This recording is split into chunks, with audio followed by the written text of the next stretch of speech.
I should have listened to the warning. That's what I keep thinking now, sitting here with shaking hands trying to write this down, but I'm getting ahead of myself. 3 days ago, I loaded my truck with camera gear and drove 8 hours into the Cascade Mountains.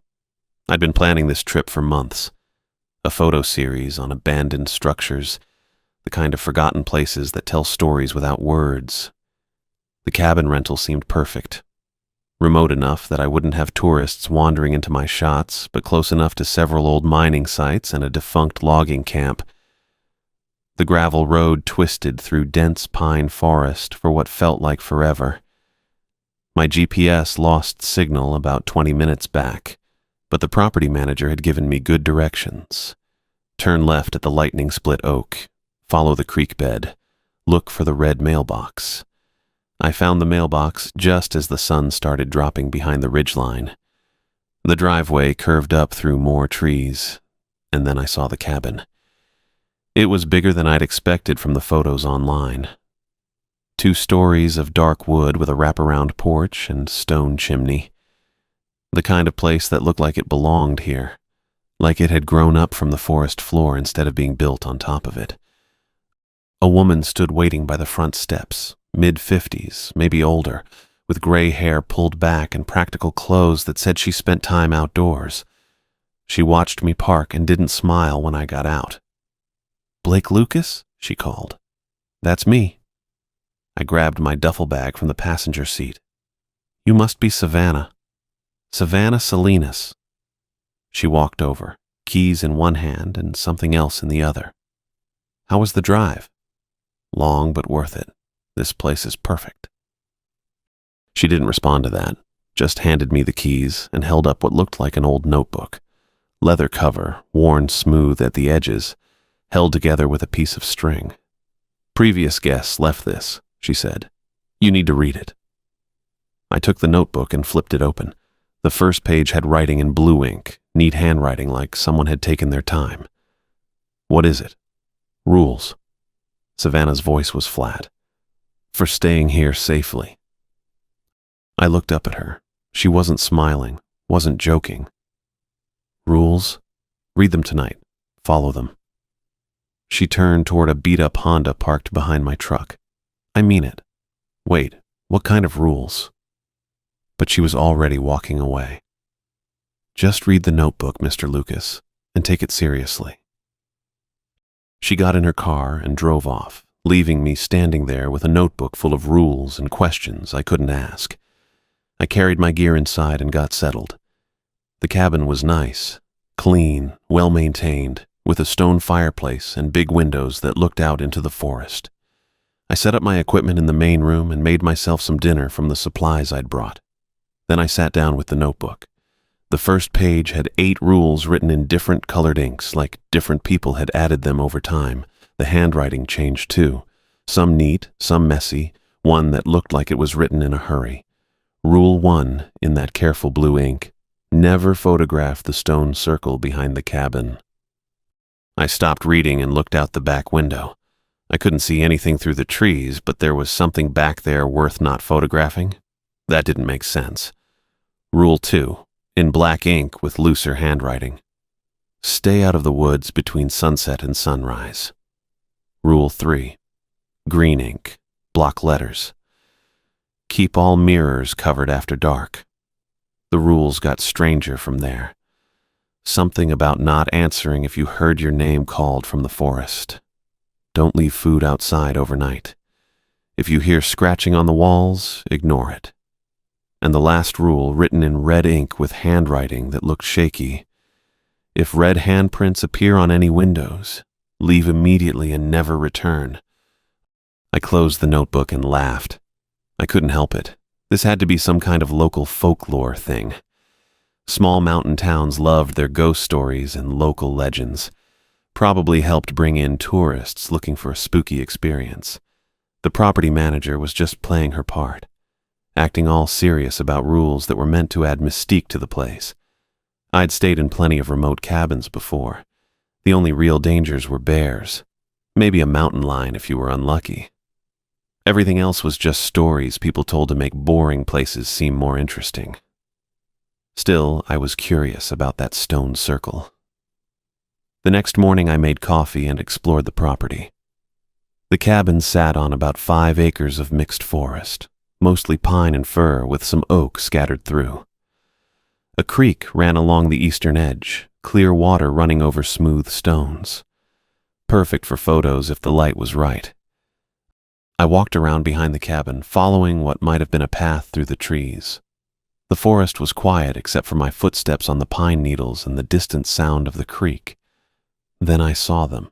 7 standing stones arranged in a perfect circle about 30 yards behind the cabin.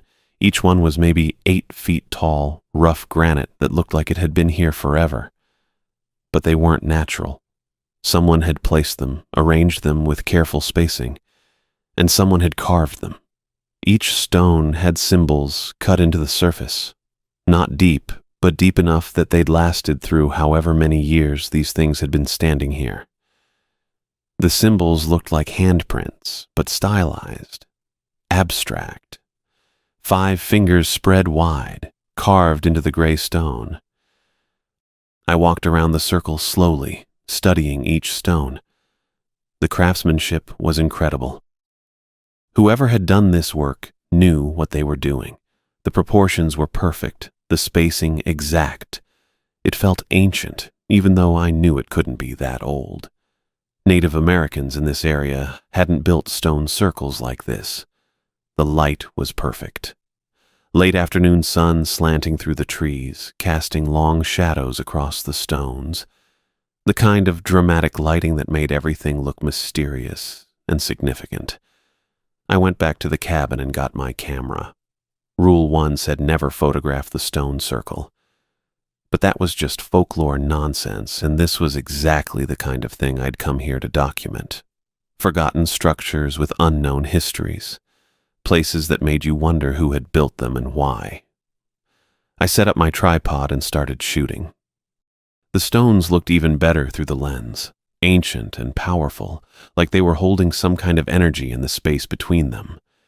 I moved around the circle, getting different angles, playing with the shadows and the way the light hit the carved symbols. I must have taken 50 shots from outside the circle.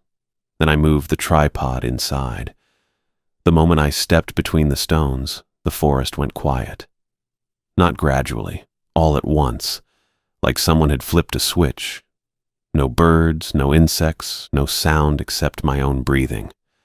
I looked up from the camera. The trees around the circle were still, no wind, no movement. Even the light seemed different, flatter somehow. I should have left then. Should have packed up my gear and walked back to the cabin. Instead, I kept shooting. I couldn't wait to see what I'd captured. Back at the cabin that evening, I hauled my portable darkroom setup down to the basement. The space was perfect for it. Cool, dry, no windows. I'd brought everything I needed. Enlarger, chemical trays, safe light, the works. This was the part I loved most about film photography. Digital was convenient, sure, but there was something about watching an image slowly appear in the developer that never got old. I set up the trays in order: developer, stop bath, fixer, mixed the chemicals to the right temperature. The familiar smell of the developer filled the small space. I'd shot 2 rolls out there, 36 frames total. Plenty to work with. The negatives went into the developer first. I rocked the tray gently, watching the timer. 4 minutes for the film I was using. When they were done, I held the strips up to the safe light. The images looked good, sharp, well exposed. The stone circle showed up clearly in each frame. Now came the real work. I loaded the first negative into the enlarger and projected it onto the easel. The composition looked solid. I'd captured the late afternoon light just right, the way it cut across those carved symbols. I slipped a sheet of photo paper under the enlarger and made my first test strip. 15 seconds seemed about right. Into the developer it went. The image started to appear almost immediately. First the outline of the stones, then the details of the carvings. But as the exposure continued to develop, I saw something that made me stop rocking the tray. There were people in the photograph. 7 figures stood between the stones. translucent, but clearly visible. They wore clothes from different time periods. I could make out what looked like a long dress from maybe the 1800s, a man's suit that seemed even older, work clothes that might have been from the early 1900s. Their faces weren't clear.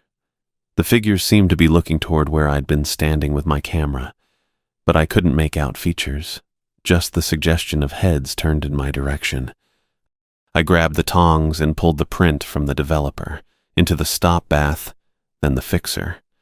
My hands weren't quite steady. This had to be a mistake. Double exposure, maybe, or light leaks in the camera. I'd been careful loading the film, but mistakes happened. I tried the next negative. Same thing.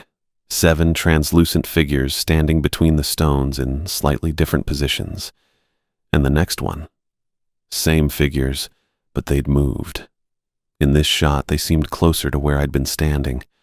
I developed 6 more prints. In every single one, the figures appeared, sometimes closer, sometimes farther away. In one image near the end of the roll, they formed what looked like a semicircle around the spot where my tripod had been. I turned on the overhead light and spread the prints across the small table I'd set up. Under normal lighting, the figures were still there. Faint, but definitely present. This wasn't some trick of the safe light or my imagination. I checked my camera again. No obvious problems. The light seals looked fine. I'd loaded the film in my hotel room the night before I drove up here, not in bright sunlight or anything that would cause exposure issues. But people don't just appear in photographs, especially not translucent people wearing clothes from a century ago. I spent another hour in the darkroom, trying different exposure times, different contrast filters. Nothing changed. The figures remained in every single frame I'd shot, inside the stone circle. By the time I finished, it was past 11. I cleaned up the chemicals and headed upstairs, carrying the prints with me. I spread them out on the kitchen table under the bright overhead light. The figures were still there. I made coffee even though it was late. Needed something to do with my hands while I tried to think this through. There had to be a logical explanation. Film didn't lie, but it could be fooled. Chemical contamination, maybe, though I'd used these same chemicals on other shoots without any problems. I sat at the table staring at the images. The figures' postures suggested they were watching me, but their faces remained hidden in shadow, or simply too translucent to make out clearly. Something about their stance felt deliberate, like they'd positioned themselves specifically to be seen. The scratching started around midnight. At first, I thought it was branches against the cabin walls. The wind had picked up since I'd been in the basement, but the sound was too regular, too purposeful. Scratch, scratch, scratch. Then silence. Then it started again, somewhere else. I got up and moved to the living room window. Pulled the curtain aside just enough to look out. Nothing but darkness and trees. The scratching moved to the kitchen window. I walked over and peered through the glass. A pale handprint pressed against the window from outside. I jerked back from the glass. When I looked again, the handprint was gone. But now there was scratching at the front door. I grabbed a flashlight from my gear bag and went to the front window. Aimed the beam outside, sweeping it across the porch and yard. Nothing. Just my truck and the trees beyond. The scratching stopped. I waited by the window for maybe 10 minutes, but the sound didn't return. Whatever had been out there was gone now. Back in the kitchen, I looked at the photographs again. The translucent figures seemed to stare back at me from the prints. I thought about the notebook upstairs, those rules written in different hands. Rule 6. Ignore any scratching sounds on the cabin walls. Someone else had heard the same thing. The scratching started again around 1 in the morning, this time at the bedroom window upstairs. I'd brought the photographs up with me, spread them on the dresser where I could see them. I went to the window and looked out. Another handprint appeared on the glass, fingers spread wide. Then another one beside it, and another. The The prints glowed faintly in the darkness, visible for maybe 30 seconds before fading away. They appeared and disappeared at different spots around the window, like someone was pressing their hands against the glass and pulling them away. I stepped back from the window. The scratching continued for another few minutes, then stopped. Rule 3 came back to me. Keep all mirrors covered after dark. I looked around the bedroom. There was a mirror above the dresser, another on the inside of the closet door. In the bathroom, a large mirror over the sink. This was crazy. I was a rational person. I didn't believe in ghosts or supernatural nonsense, but I'd seen those handprints with my own eyes, and the photographs didn't lie. I found some bedsheets in the closet and covered the bedroom mirror first, then the one in the bathroom. The closet door mirror was harder to manage, but I got a sheet draped over it and tucked the edges behind the frame. The scratching didn't return that night. The next morning, I sat at the kitchen table with coffee and the photographs spread in front of me. In daylight, with birds singing outside and normal forest sounds, the whole thing seemed less threatening. But the figures in the photos were still there, still watching. I needed answers, and I knew where to find them. Cedar Falls was the nearest town, about 40 minutes down the mountain. I'd driven through it on my way up but hadn't stopped. Small place, maybe 2,000 people, the kind of town that would have a library with local history resources. I loaded my camera bag and the photographs into the truck. The stone circle sat silent behind the cabin as I drove away. In the rearview mirror, I could see the tops of the standing stones through the trees. The Cedar Falls Library was a single-story brick building on the main street. Inside, an older woman with auburn hair and wire-rimmed glasses sat behind the circulation desk. She looked up as I approached. "Can I help you?" "I hope so. I'm researching some local history, specifically about a stone circle formation up near the old mining area." Her expression shifted slightly. Not quite concern, but something close to it. "Are you the photographer staying at the Hendricks cabin?" "That's right, Blake Lucas." I wasn't surprised she knew. Small towns talked. "I'm Beverly Woods. I can help you with the historical research." She stood up from her desk. "Though I have to ask, you're not planning to disturb the site, are you?" "No, nothing like that. Just trying to understand what I'm looking at." Beverly led me to a back room lined with filing cabinets and shelves of bound volumes. Local newspapers, county records, historical society documents. "The stone circle predates European settlement," she said, pulling out several folders. "The formation itself is ancient, though we don't know exactly how old. Local tribes avoided the area, called it a place where the dead refused to rest." She set the folders on a small table. "What exactly are you hoping to find?" I thought about showing her the photographs, but something held me back. "Just general background. The formation is unusual. I'm curious about its history." Beverly opened the first folder. "The earliest written records are from the 1880s.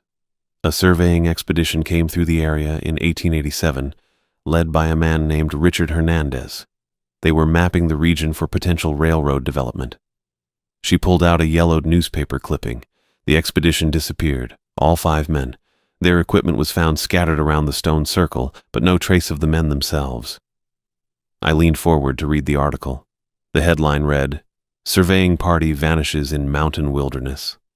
What happened to them? "Nobody knows. Search parties combed the area for weeks. Found their horses, their surveying tools, even their personal belongings. But the men were never seen again." Beverly opened another folder. "There have been other incidents over the years. People going missing near the circle. Strange sightings. Most folks around here know to stay away from that area." She looked at me directly. "Especially after dark." I figured I'd stay busy, keep my hands and my mind occupied while I tried to make sense of what I'd found in those photographs. The forest around the cabin was full of other subjects anyway. Collapsed cabins, rusted mining equipment, the kind of abandoned structures I'd come here to document in the first place. So that's what I did for the next 3 days. I loaded my camera bag every morning and hiked through the woods, staying clear of the stone circle. I found plenty to shoot. An old logging cabin with its roof caved in, support beams jutting out at broken angles, a rusted ore cart sitting on twisted rails that disappeared under decades of pine needles, mining structures with wooden frames weathered gray and leaning like they might fall over if I breathed too hard. I worked methodically, the way I always did. Set up my tripod, checked the light, composed each shot carefully. The routine felt normal, safe even. Just me and the camera, and the quiet work of documenting what time had left behind. But when I got back to the cabin each evening and developed the film, that's when things got worse. The first roll I shot after the stone circle contained 24 frames of the collapsed logging cabin I'd found about half a mile north of the property. I'd spent 2 hours there, working alone. The cabin was empty. Just rotting floorboards and broken windows and that caved-in roof. I developed the negatives in the basement darkroom, same routine as before. Made my test strips, set my exposure times, slipped the first sheet of photo paper into the developer. The image came up clear and sharp. The cabin looked exactly like I remembered it, except for the figure standing in the doorway.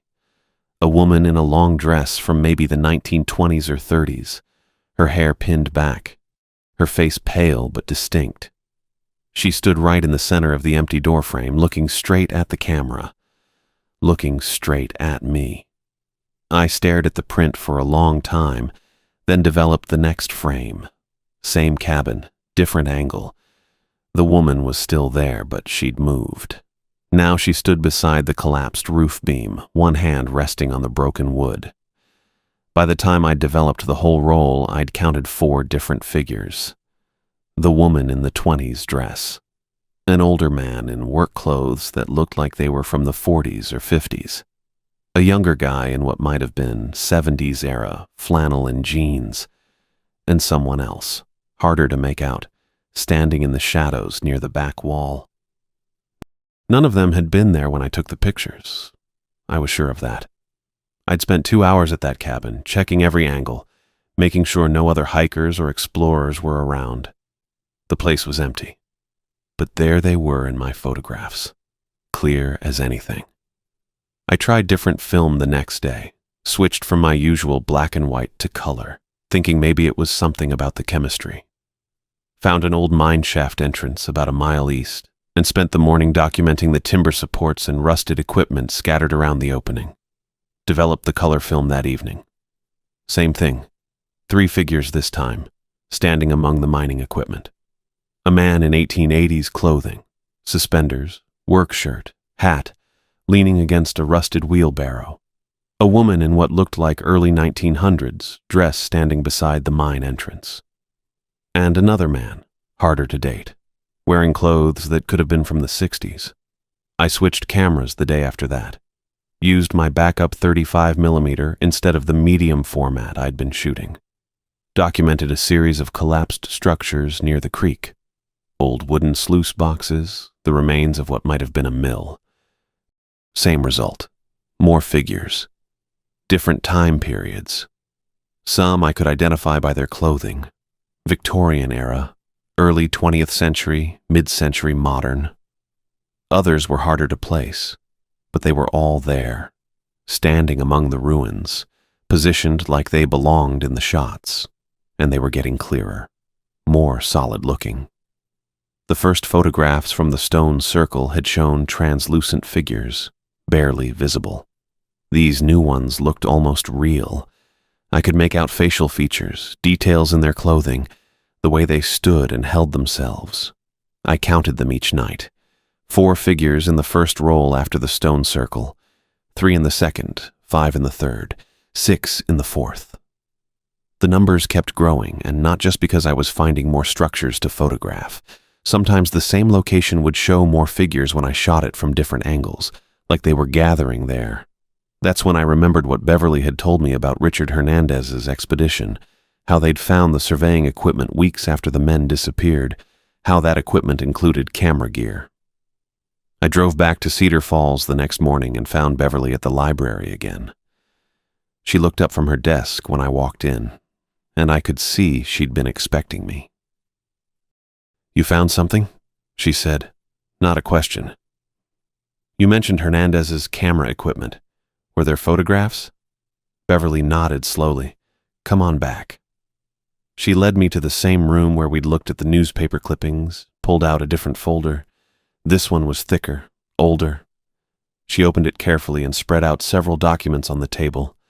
"Search party found their gear 3 weeks after they went missing," she said. "Camera, tripod, glass plates. The plates had been exposed."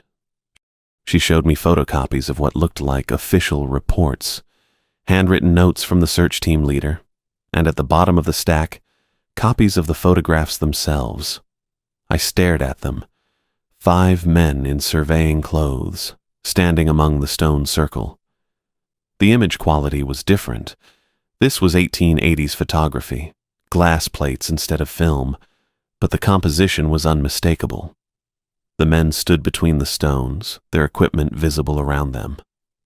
"The thing is," Beverly said quietly, "witnesses confirmed these pictures were taken after the men disappeared. The search party leader wrote it right here." She pointed to a line in the handwritten report. "Equipment found arranged as if in use. Plates exposed but no operator present." I read the report twice. The search team had found the camera set up on its tripod, pointed at the stone circle. The exposed plates showed Hernandez and his 4 men positioned among the stones, but the search party had been looking for those same men for 3 weeks. "They took their own pictures after they disappeared," I said. "That's what it looks like." I thought about my own photographs, the figures getting clearer, more solid-looking with each roll of film I developed, the way they seemed to be positioning themselves deliberately, like they wanted to be seen. "How many people have gone missing up there?" I asked. Beverly pulled out another folder. "Official records? 17 over the past 130 years. But there's probably more. Drifters, prospectors, people who came and went without anyone keeping track." I looked at the list she showed me. Names and dates going back to the 1880s. Richard Hernandez and his team in 1887. A family named Morrison in 1903. Individual names scattered through the decades, miners, loggers, hikers, researchers like me. "The clothing?" I said. "In the photographs I've been taking, the figures are wearing clothes from different time periods."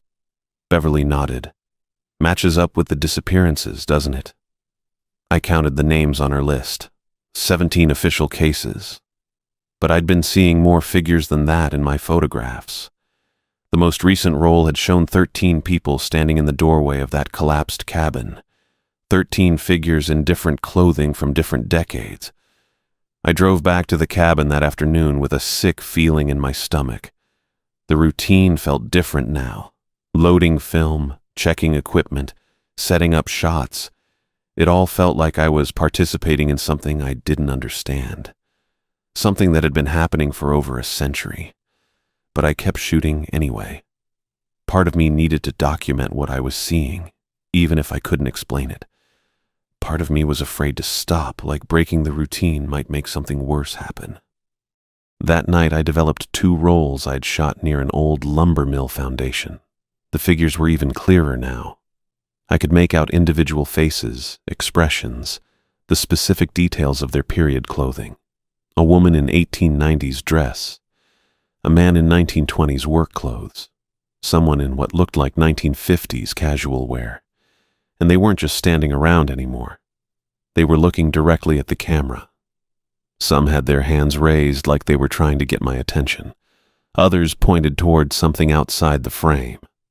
I finished in the dark room around midnight and brought the prints upstairs, laid them out on the kitchen table under the bright overhead light.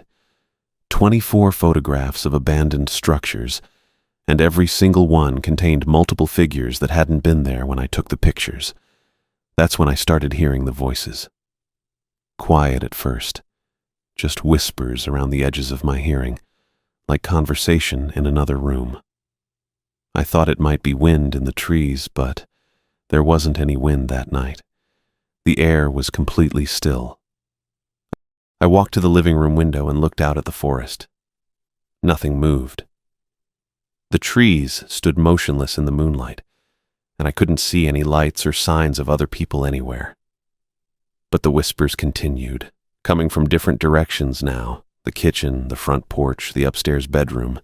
Voices talking in low tones, too muffled by the cabin walls for me to make out actual words. Men's voices and women's voices, some sounding older, others younger.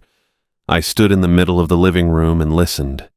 The voices seemed to move around the cabin, sometimes closer to the windows, sometimes farther away, like people were walking around outside, having conversations I couldn't quite hear.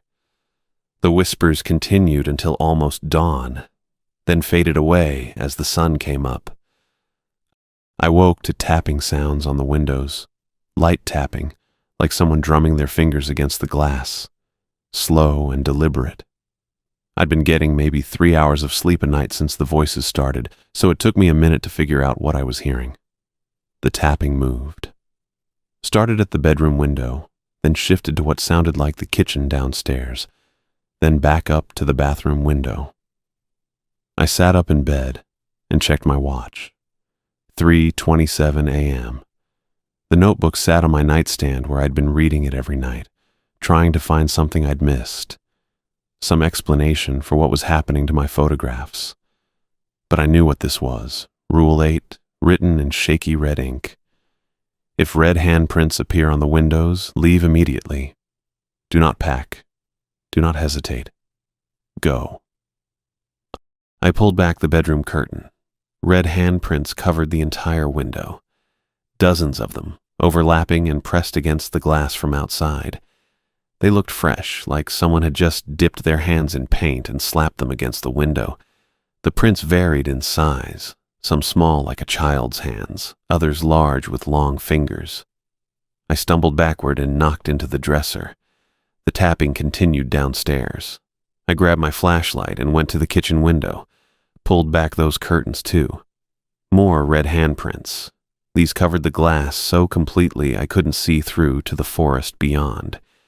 The prints seemed to shimmer in my flashlight beam, and when I got closer, I could feel warmth coming through the glass. I moved to the living room windows. Same thing. Red handprints pressed against every piece of glass, some overlapping others, creating layers of red that pulsed like they had their own heartbeat. The front door had a window, too. I checked it and found handprints there as well, but these looked different, larger. The fingers stretched longer than any human hand should reach. I should have grabbed my keys and left right then. Rule 8 was clear about that. Don't pack, don't hesitate. Just go. But I'd been a photographer for 12 years, and I'd never seen anything like this. I went back upstairs and got my camera. The handprints were still there, still warm against the glass. I loaded a fresh roll of film and adjusted my camera settings for the low light. The red seemed to glow on its own, so I didn't need the flash. I started with the bedroom window, taking several shots of the overlapping prints. Through the viewfinder, I could see them more clearly. Some prints had all 5 fingers spread wide. Others were missing fingers or had extra ones. A few looked like they'd been smeared across the glass while the paint was still wet. But it wasn't paint. I was sure of that now. I moved to the kitchen and photographed those windows. As I worked, I noticed something strange. The handprints seemed to respond to the camera. When I focused on one section of glass, the prints in that area pulsed brighter. When I moved to a different window, new prints appeared while I was setting up the shot. At the living room windows, I watched a small handprint materialize right in front of me. It pressed against the glass from outside, the red spreading from the palm outward to the fingertips. Then another appeared next to it. Then 3 more. I kept photographing. The prints multiplied as I worked, spreading across the glass like living things. They moved, too, some sliding down the window while others appeared higher up. It was like watching something grow. The tapping had stopped, but now I could hear breathing outside. quiet but coming from multiple sources around the cabin. Some sounded like children, others like adults with labored, wheezing breaths. I finished the roll and loaded another one. The handprints now covered every visible surface of glass, layered so thick they blocked out the night completely. When I pressed my palm against the kitchen window from inside, I could feel warmth and what felt like pressure pushing back. I took the second roll of film downstairs to my darkroom in the basement. My hands shook as I set up the chemical trays and turned on the red safe light. I needed to see what the camera had captured. I needed to understand what was happening. But when I turned on the safe light, I froze. Every photograph I'd developed over the past 10 days was glowing. The prints I'd hung to dry, the ones stacked on my work table, the contact sheets I'd made, all of them gave off the same red light as the handprints upstairs. I picked up one of the stone circle photographs. The image pulsed with red light that seemed to come from within the paper itself. The 7 figures I'd captured were still there, but now they looked different, more solid, more real. I grabbed another print from the collapsed cabin series. Same thing. The figures in period clothing glowed with red light, and their faces were clearer now. I could make out individual features, expressions, even the texture of their old-fashioned clothes. My hands shook as I went through the photographs. Every single image with figures in it was glowing. The red light was strongest around the figures themselves, outlining them like they were burning from the inside. I started developing the new film, the shots I'd just taken of the handprints. But as I worked, I kept glancing at the glowing photographs. Something was wrong with them beyond the light. I held up the first stone circle print and looked closer. There was an 8th figure in the image now. Standing among the 7 translucent figures, wearing modern clothes, jeans, hiking boots, a fleece jacket, the same clothes I was wearing right now. It was me. I grabbed another stone circle photograph. Same thing. I was standing inside the circle with the other figures, but I looked different, translucent, like them. The red light outlined my form just like it did theirs. I went through every stone circle photograph I'd taken. In each one, I appeared more ghostly. My modern clothes seemed to fade, becoming less distinct. In the last few prints, I was barely more solid than the historical figures around me. My breathing got shallow. I set down the photographs and stepped back from the table. The new film finished developing. I hung the negatives to dry and made contact sheets of the handprint photographs. Under the red safe light, the images looked normal. Just red handprints on glass. But when I made the first enlargement and put it in the developer, I watched something impossible happen. The handprints in the photograph moved. They slid across the paper as the image developed, rearranging themselves into new patterns. Some prints faded away while others appeared in empty spaces. The red grew brighter and darker in waves, like the prints were breathing. I developed 6 more enlargements. In each one, the handprints formed different configurations. Some spelled out shapes I couldn't identify. Others seemed to point toward something outside the frame. But in the last photograph, the one I'd taken of the front door window, the handprints had arranged themselves into letters. They spelled out my name. I stared at the photograph as the chemicals finished working. My name, spelled in red handprints across the glass. Blake. Clear as anything. I felt it happening in the darkroom. My body was getting lighter, like someone was slowly turning down the weight of everything that made me real. I looked down at my hands holding the photograph of my name spelled out in red handprints, and I could see through them to the enlarger beneath. The red glow from all my photographs was getting brighter.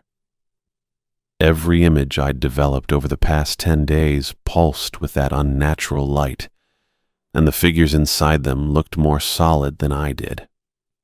I set the handprint photo down on the developer tray and watched my fingers pass through the paper's edge like it wasn't there. This wasn't right. This wasn't how things worked. I pressed my palm against the dark room wall and felt resistance, but not the solid thunk of wood and insulation. More like pushing against thick water. The sensation sent panic through whatever was left of my nervous system. Above me, the tapping on windows had turned into something else. A drumming sound, fast and urgent, like dozens of hands beating against glass. The breathing sounds grew louder too. I could hear them through the basement ceiling now, wheezing and gasping from all directions around the cabin. I grabbed the stone circle photographs from the drying line. In each one, the eighth figure, me, looked more transparent than before. In the first photo, I appeared almost normal. By the sixth photo, I was barely an outline. The 7 historical figures, meanwhile, had become completely solid. They weren't ghosts anymore.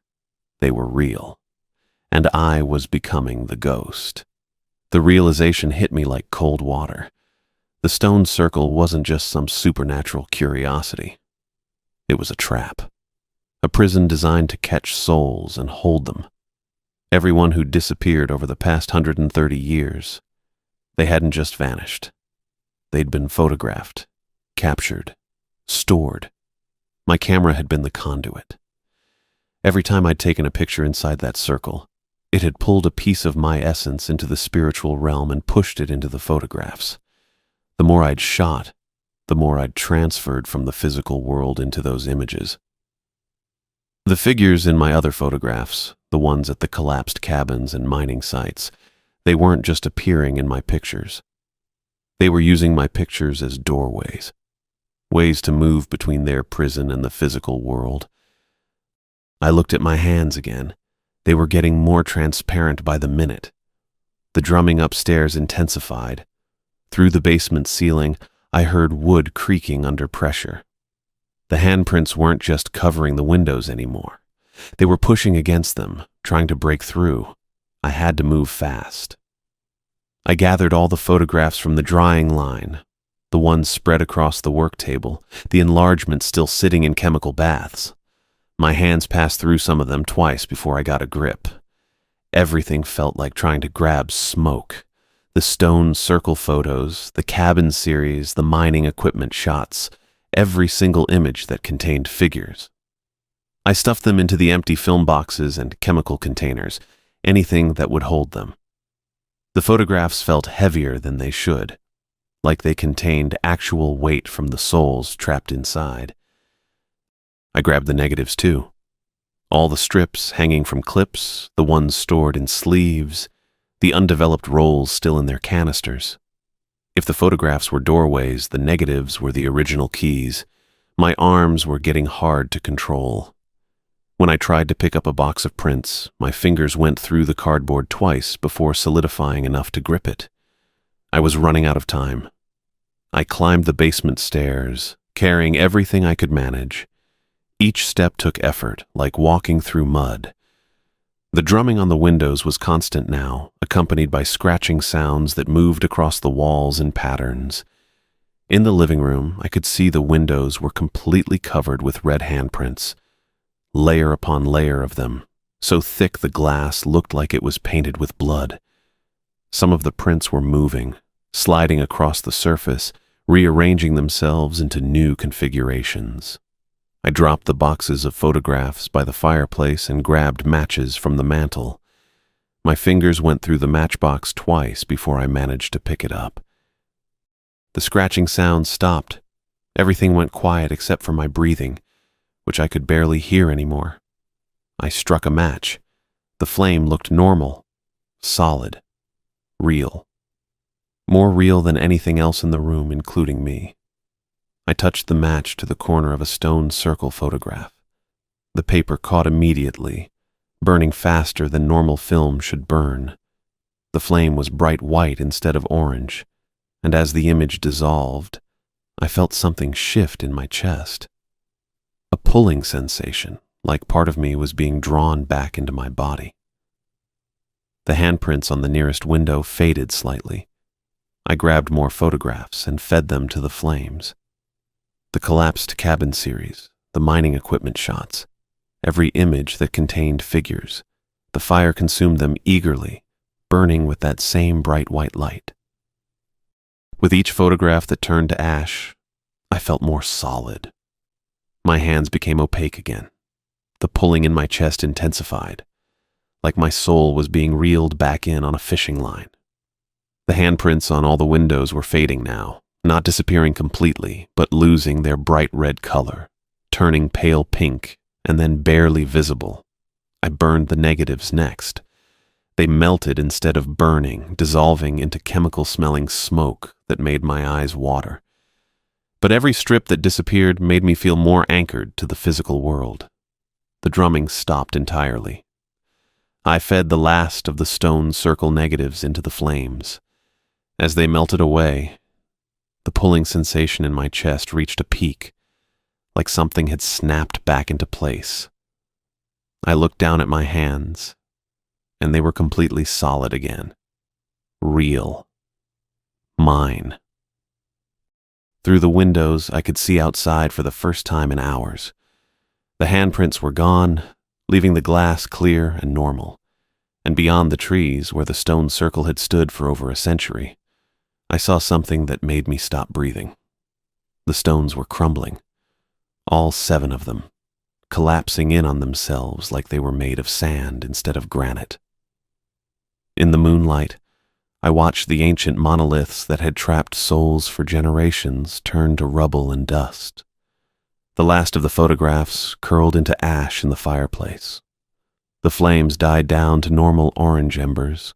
Outside, where the stone circle had been, nothing remained but a patch of disturbed earth and scattered rock fragments. I sat down hard in the nearest chair, feeling the solid weight of my body against the cushions. Real. Physical. Alive. The prison was broken. The souls were free. I didn't sleep the rest of the night. Just sat in that chair watching the ash settle in the fireplace and checking the windows every few minutes to make sure they stayed clear. When the first light started showing through the trees, I knew I had to get out of there. Fast. I went upstairs and threw my clothes into my duffel bag. Didn't fold anything, just stuffed it all in. My hands were still shaking a little, but they were solid hands now. Real hands that could grab things and zip zippers. The darkroom equipment took longer. I had to drain the chemical trays and pack everything back into the cases. The enlarger broke down into 3 pieces that fit in the big case. I wrapped the timer and safe light in towels and shoved them into another box. My camera sat on the kitchen table where I'd left it the night before. I picked it up and looked at it for a long minute. This thing had almost cost me everything. Almost turned me into one of those trapped souls wandering around in photographs forever. I left it sitting there on the table. The truck started on the first try, which felt like a small miracle. I loaded my gear in the back and slammed the tailgate shut. The cabin looked normal in the morning light. Just a regular rental property with a wraparound porch and stone chimney. You'd never know what had happened here. I didn't look toward where the stone circle used to be. Didn't want to see that empty patch of disturbed earth and scattered rocks. Some things you don't need to confirm twice. The driveway curved down through the trees, same as when I'd arrived 5 days ago. Felt like 5 years. The red mailbox came into view, and then I was back on the dirt road following the creek bed toward the main highway. I kept checking the rearview mirror, but nothing followed me. Just trees and morning shadows getting smaller behind the truck. The GPS picked up signal about 20 minutes later, right where it had cut out on the way in. The little blue dot appeared on the screen showing my location, and I felt something loosen in my chest. I was back in the normal world now. The world where electronics worked and stones stayed put and photographs only showed what was actually there when you took them. The highway stretched out ahead of me, 2 lanes of cracked asphalt heading down the mountain. I rolled the windows down and let the cold air blow through the cab. It felt good to breathe air that didn't smell like chemicals or carry whispers on the wind. About an hour down the mountain, I saw a roadside diner with a gravel parking lot and a neon sign that said, Millie's, open 24 hours. I pulled in and parked next to a semi-truck. My hands had stopped shaking completely, but I still needed coffee and a few minutes to figure out what I was going to tell Savannah. The diner had red vinyl booths and a counter with chrome stools. I sat in a corner booth and ordered coffee and eggs from a waitress who looked like she'd been working the morning shift for about 30 years. The coffee was strong and hot, and the eggs came with hash browns and toast that actually tasted like food. I pulled out my phone and found Savannah's number. She answered on the third ring. "Blake? Everything all right up there?" "I'm heading out early," I said. "Had some equipment problems, going to cut the trip short." She was quiet for a moment. Then she said, "You're not hurt?" "No, just ready to go home." "Good," she said. "That's good. I'll adjust the rental charges. You don't owe anything extra." "Thanks." "Blake?" "Yeah?" "You read that notebook?" I looked out the diner window at my truck. The leather notebook sat on the passenger seat where I'd put it before leaving the cabin. I read it. "Then you understand why I don't ask questions about early departures." "I understand." She hung up without saying goodbye. I finished my eggs and paid the check. The waitress told me to drive safe, and I told her I would. Back in the truck, I put the notebook in the glove compartment and headed for the interstate. The drive home took 8 hours, same as the drive up. But this time I had the radio on and the windows cracked and no expectations about what I might find at the end of the road, just my apartment and my regular life and commercial photography jobs that paid the bills. I kept thinking about those 7 figures I'd seen in the first photographs. People who'd probably come to that place for their own reasons. Maybe some of them had been photographers too. Maybe they'd seen those carved stones and thought they'd make interesting subjects. Maybe they'd all ignored the rules in that notebook.